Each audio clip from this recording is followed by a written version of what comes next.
ভূমিকম্পে ক্ষতিগ্রস্ত ভেনেজুয়েলার পাশে দাঁড়িয়েছে বলিভিয়া।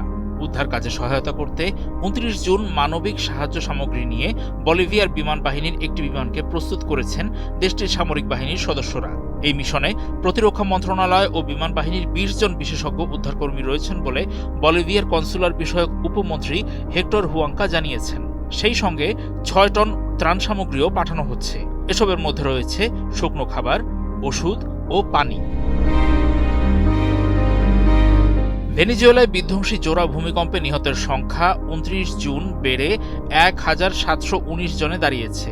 এরই মধ্যে দেশটিতে আবারও একটি শক্তিশালী আফটারশক আঘাত হানায় রাজধানী কারাকাসের পাতাল রেল ব্যবস্থা বন্ধ করতে বাধ্য হয়েছে কর্তৃপক্ষ। এতে চলমান অনুসন্ধান ও উদ্ধার অভিযান আরও জটিল হয়ে উঠেছে।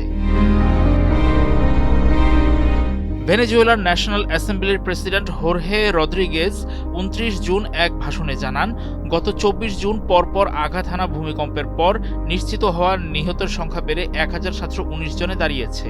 এছাড়া ৫,০৩৪ জন আহত হয়েছেন। ১৫,৮৬৬ জন মানুষ গৃহহীন হয়ে পড়েছেন। ভেনেজুয়েলার ভারপ্রাপ্ত প্রেসিডেন্ট ডেলসি রদ্রিগেজ একই দিনে অবকাঠামো মেরামতের সর্বশেষ পরিস্থিতি তুলে ধরেন। তিনি জানান, সবচেয়ে বেশি ক্ষতিগ্রস্ত লা গুয়াইরা রাজ্যে ২৮ জুন পর্যন্ত ৭৫% বিদ্যুৎ সরবরাহ, ৬৮% পানি পরিষেবা এবং প্রায় ৯০% সড়ক যোগাযোগ স্বাভাবিক করা সম্ভব হয়েছে।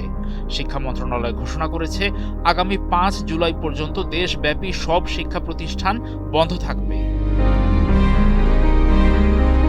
ভূমিকম্পে ক্ষতিগ্রস্ত ঘরবাড়ি ও অবকাঠামোর অবস্থা মূল্যায়নের জন্য একটি প্রেসিডেন্ট কমিশন গঠনের ঘোষণা দেন প্রেসিডেন্ট রদ্রিগেজ। পাশাপাশি বাস্তুচ্যুত বাসিন্দাদের ব্যবস্থাপনা এবং অস্থায়ী আশ্রয়কেন্দ্র নির্মাণের কাজ তদারকি করতে একটি কমান্ড সেন্টার তৈরির কথাও জানান তিনি। প্রেসিডেন্ট বলেন, কর্তৃপক্ষ এর মধ্যেই পুনর্গঠন পরিকল্পনার খসড়া তৈরি শুরু করেছে। পরিস্থিতি স্বাভাবিক করতে খুব দ্রুত নতুন আবাসন প্রকল্প চালু করার লক্ষ্য নির্ধারণ করেছে।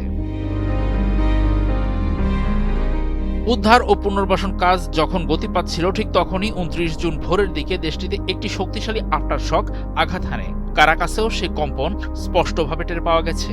স্থানীয় পাতাল রেল কর্মীরা জানান, মাত্র একদিন আগে চালু হওয়া মেট্রো রেল ব্যবস্থাটি আবারও স্থগিত করা হয়েছে। টেকনিশিয়ানরা এর সামগ্রিক নিরাপত্তা পরীক্ষা এবং পরিচালনগত মূল্যায়ন করছেন। কারাকাসবাসীরা এমন সিদ্ধান্তকে সমর্থন জানিয়ে বলেছেন, আপাতত সড়ক পরিবহনই ব্যবহার করতে হবে। এটাই খুবই যৌক্তিক, কারণ কখন আরেকটি আফটারশক হবে তা কেউ জানে না। আফটারশকের কারণে সাবওয়ে পরিবহন ক্ষতিগ্রস্ত হলে মাটির নিচে যাত্রীরা আটকা পড়তে পারেন।